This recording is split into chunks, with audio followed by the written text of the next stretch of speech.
Всем привет, друзья мои! С вами Дана Таро. Добро пожаловать на мой канал. Я очень рада, что вы со мной сегодня на этом сеансе расклада. Ну что, давайте, как всегда, проведем времечко вместе в этот замечательный день, теплый, приятный, комфортный.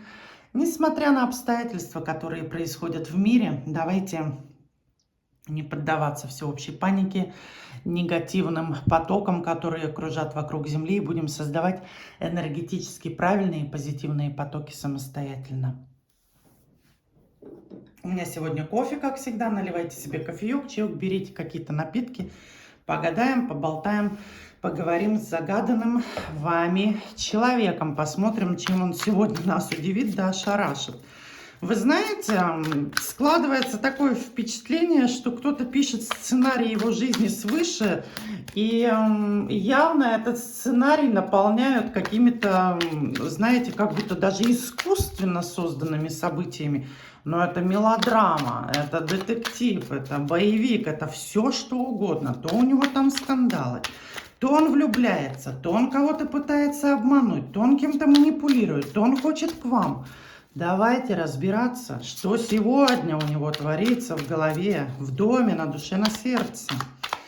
Итак, загадывайте своего человека, представьте его.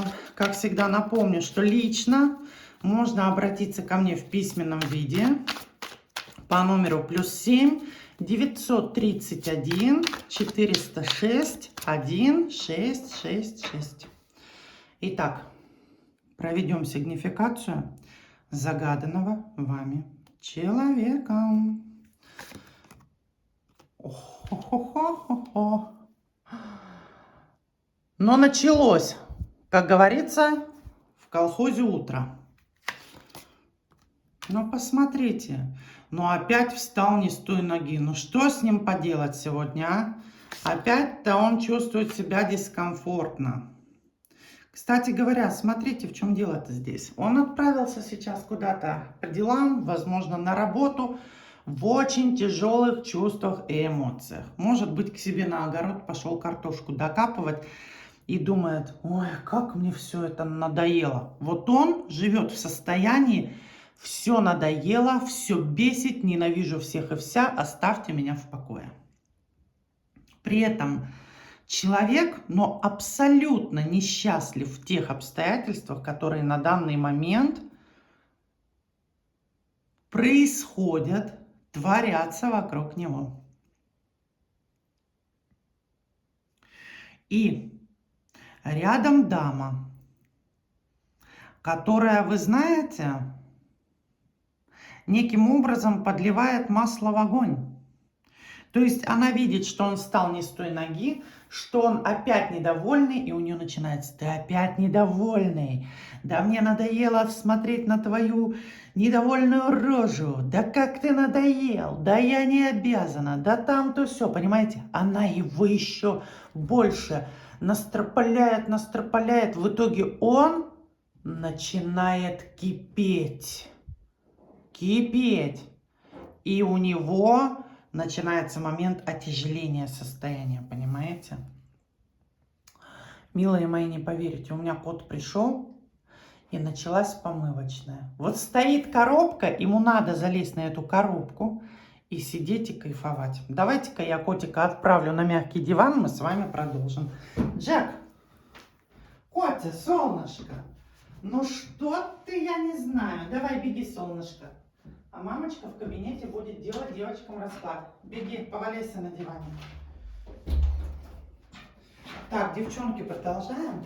У меня коты как дети. Я их воспринимаю как своих детей. Не иначе. Так, наведем вам фокус на карты, чтобы вам было лучше видно. Вот так, вот так. А чего она на него наезжает постоянно? Вроде бы успокоилась бы уже, да? Дала бы ему передышку. Она хочет, чтобы он вел себя иначе. А он себя иначе не ведет. Она до этого ему говорила: успокойся, все будет нормально, да что ты нервничаешь? Но он недовольный, ходит брюзга с утра и начинает ее бесить. А она привыкла его вот так вот за глотку держать железной хваткой, да, чтобы он лишний раз вздохнуть боялся. А тут он зубы показывает, понимаете? Ситуация на самом деле у него там тяжелая. Что же говорить? На разрыв души, понимаете? Она дура, и он дурак. Я вам так могу сказать. Два дурака пара. Слышали такое выражение? Так и есть. Два дурака пара. Ну-ка, что еще скажет интересного? Но он в каком-то движении, да. То есть он куда-то либо поехал, либо пошел. Здесь действительно какие-то дела у него просматриваются на данный момент. Но, скорее всего, человек работает, занимается чем-то. Все-таки нужно жить на что-то, да? Поэтому он в движении. Ему приходится находиться в этом движении, потому что выбора-то особо нет. При этом посмотрите-ка, как ему хочется любви, а? Он готов на край света за этой любовью отправиться. Вот на самом деле. И я вам скажу так, что человек на данный момент, несмотря на весь его характер, какой бы он вредный не был, понимаете? Какой бы вредный ни был, он все равно понимает, что истинность чувств прежде всего, а уже остальное решаемо. Решаемо однозначно. Вот ему хочется на данный момент именно быть в тех отношениях, где существует поддержка и понимание, а не вот это воздействие на него, понимаете, каждый раз, когда начинается день. Да, он сейчас на заработках, на каких-то однозначно. Здесь Пентаклиус. При этом знаете, что его не устраивает? Он хочет жить красиво и живет непосредством. У него портится настроение от того, что он не может себе позволить определенные вещи в жизни. Да? Например, купить хорошую машину или купить себе какой-то подарок, презент, да, какой-то мужской. Его это очень раздражает, потому как вот эта дама, которая рядом с ним находится, она из него все соки выжимает. Ему стоит только что-то подзаработать, что-то получить, как тут же начинается ситуация, что отдай, дай на то, на это, на сё, и он остается ни с чем. Понимает, что нет обоюдности, что его выжимают до последней капли. И начинает осознавать, что в нормальных отношениях все взаимно. И нет вот этого выжимания и скручивания его, как говорится, в бараний рог. Вы знаете, когда человек находится в таком состоянии очень долгое время, по ощущениям он теряет себя и считает, что его жизнь проходит абсолютно впустую, однозначно. И здесь на данный момент, посмотрите, руки какие грязные, да, это человек абсолютно уставший, погрязший вот в этом бытие, бессмысленном абсолютно. Постоянный труд, но не во благо себе, дабы как-то перетерпеть обстоятельства, дабы как-то от него отстали уже, отвязались. Вот заберите все, но только оставьте меня в покое. И ему хочется шанса на счастье. Недаром он здесь мечтает о любви. Здесь идет как будто даже просьба, мольба его услышать. Вот вы знаете, бывают состояния, когда, кажется, весь мир оглох и не слышит. А у него состояние крик души: услышьте меня, услышьте, я хочу просто быть услышанным. Вот у него на разрыв, вот понимаете, на разрыв души. Несчастен он в тех отношениях, в которых находится, там, понимаете, ни любви, ничего. При этом сам же прячется от истинности чувств. Вот в чем дело. Человеку важно понимать, что если ты хочешь изменить свою жизнь, не нужно прятаться, не нужно бездействовать, не нужно молчать. Нужно наоборот сделать несколько шагов навстречу этому счастью. Ему не нравится, что вы молчите, что вы от него закрываетесь. И, кстати говоря, по этой карте такое ощущение, что вы свое сердце бережете как зеницу ока. Настолько истерзано было ваше сердце, ваша душа настолько уже наплакалась и настрадалась, что вы просто вот как будто вот за 7 печатями прячете и душу, и сердце.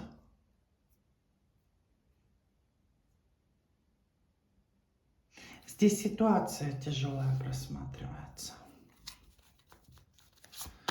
И у него, и у вас, кстати говоря. Ну-ка, что-то здесь. Колесо судьбы выпадает. А к чему?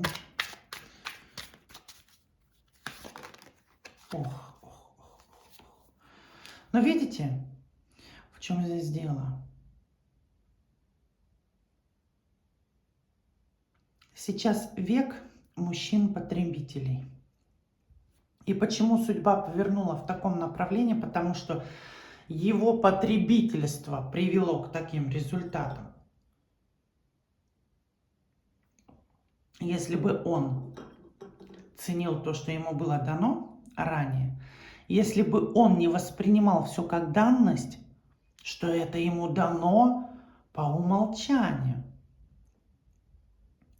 то и ситуация сложилась бы по-другому. Скорее всего, вы были бы вместе однозначно. Вот 4 кубков открылась. Также карта. О чем она говорит? О том, что упадочные состояния ваши и его неким образом как будто сопряжены, что ли. Вот такое ощущение, что когда у него начинается не очень хорошее состояние, вы чувствуете его вот эту депрессивность какую-то. Когда у вас упадочные состояния, он понять не может, почему он все это ощущает. Вот как-то здесь, понимаете, просматривается между вами определенная связь, которая до сих пор не разорвана, связь эмоциональная. Но, скорее всего, я скажу даже потому, что точки над «и» не расставлены. Понимаете, когда люди не отпускают друг друга, даже потому, что не сумели договориться и правильно разойтись по разным берегам, по разным дорожкам, ситуация не отпускает. А неотпускание ситуации создает невидимую связь. И люди начинают чувствовать друг друга. Однозначно.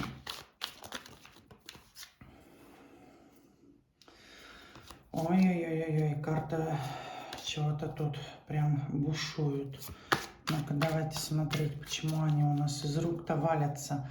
О чем он так хочет сказать, о чем кричит. Ему кажется, что он сходит с ума. У него иногда ощущение, что ему уже пора куда-то на лечение, однозначно. Он говорит, что у него в голове что-то происходит нехорошее, какое-то неадекватное, как будто вот действительно человек потихоньку, но, как говорится, медленно, но верно, да, лишается разума. Он говорит, что у него каша в голове, он не может вообще собраться воедино и как-то мысли хотя бы по полочкам разложить.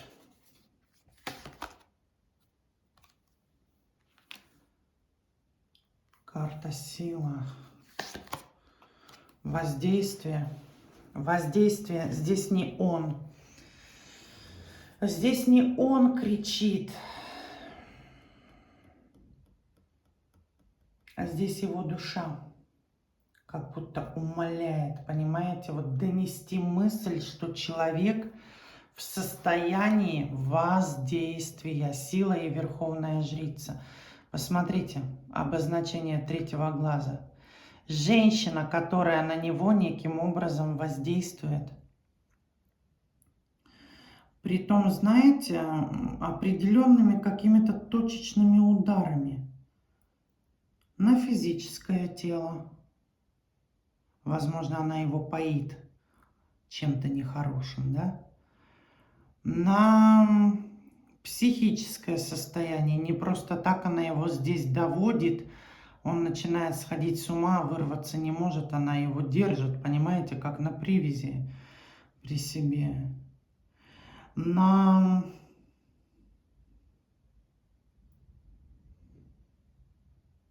жезловость на его она тоже влияет однозначно. Подавляет его огонь, его страсть. Идет подавление.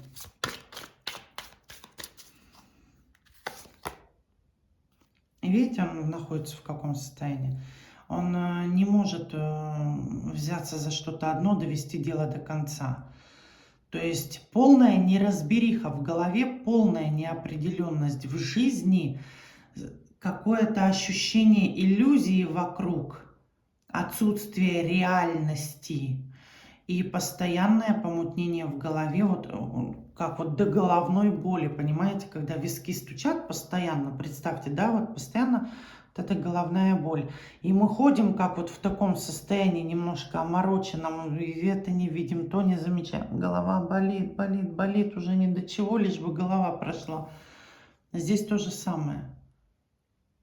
Здесь абсолютно те же самые эмоции, те же самые физические ощущения. Здесь вот как мольба идет, услышь, услышь, услышь.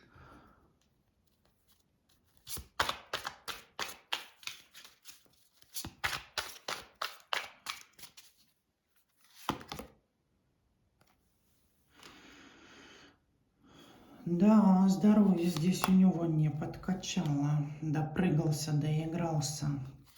Вы знаете, здесь энергетический человек разрушен. Его жизнь просто поставила на колени и заставила раскаиваться. Это однозначно. Он, можно сказать, пред судьбой на коленях стоит, с понурым взглядом, с опущенной головой. И потихоньку, но верно, через такое вот некое наказание начинает осознавать все то, что он когда-то творил в своей жизни.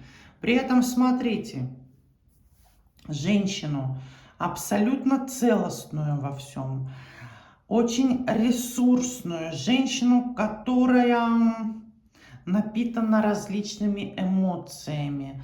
Я вам скажу так, женщину, которая имеет разнонаправленность в отношениях, видит немножко вот иначе все, он променял на полную разруху. Здесь о вас идет речь, то есть вы ему готовы были дать любовь, заботу, внимание, понимание, вкусно покормить, он был бы обстиран, обглажен, в чистом доме. Но нужно быть действительно полным дураком, чтобы променять все то, что ему давалось, на какие-то развлечения, двойные игры. И на данный момент это все привело к полнейшей разрухе. Здесь и по здоровью тоже бьют, понимаете? Энергетически человек разрушается. Энергетика у него настолько ослаблена, понимаете, как будто вот раковой опухолью поражается. И это все влияет на здоровье. Такого рода мужчины, они потом становятся очень больными, такими хворыми, потому как половых связей немало, лжи и фальши со стороны его даже по отношению к вам было достаточно, да, много. Неправильное поведение, отвратительные поступки, ложь, обман, предательство, измены. Игры чужими судьбами, это все наносит свою печать. Печать проклятого, прокаженного. Понимаете? Так он и сейчас не успокаивается. Вот здесь он вам кричит о том, как ему плохо, а с другой стороны он не прекращает свои действия. Все равно надеется, что кто-то на него поведется. Понимаете?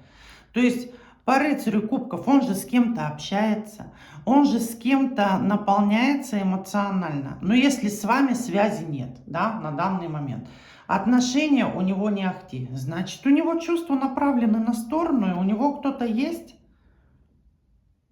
кому он эти чувства проявляет и эмоции. Опять по одной дорожке. Такое ощущение, что он прошел один путь. Выводов не сделал, его снова поставили в изначальную точку. Он снова той же дорогой идет. Опять выводы не делает. Вот понимаете, это уму непостижимо. Вот с какой-то одинокой женщиной он опять здесь связь имеет. Однозначно. И она его поддерживает, она пытается его вдохновить, он ей дарит какие-то эмоции. Тут, знаете, такой якобы взаимообмен. Но все упирается в пентакли.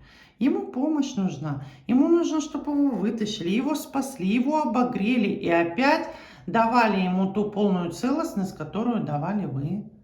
Понимаете? Он же не любви ищет. Он ищет выгоды в очередной раз. Так он опять окажется в той же ситуации, что на данный момент и происходит. Да? И берется страстью, эмоциями.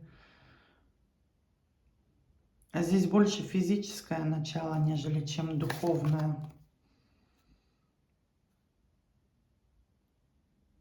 Постоянно ищет какие-то альтернативы. В то время как вы держитесь за свой принцип, да, и не ведете себя дешево, он может вести себя как раз-таки прямо противоположно вам. Вы за достоинство, а он за доступность. Вот это, понимаете, в чем суть? Что он вам скажет сейчас? О чем он так вот просит, его душа, умоляет вас?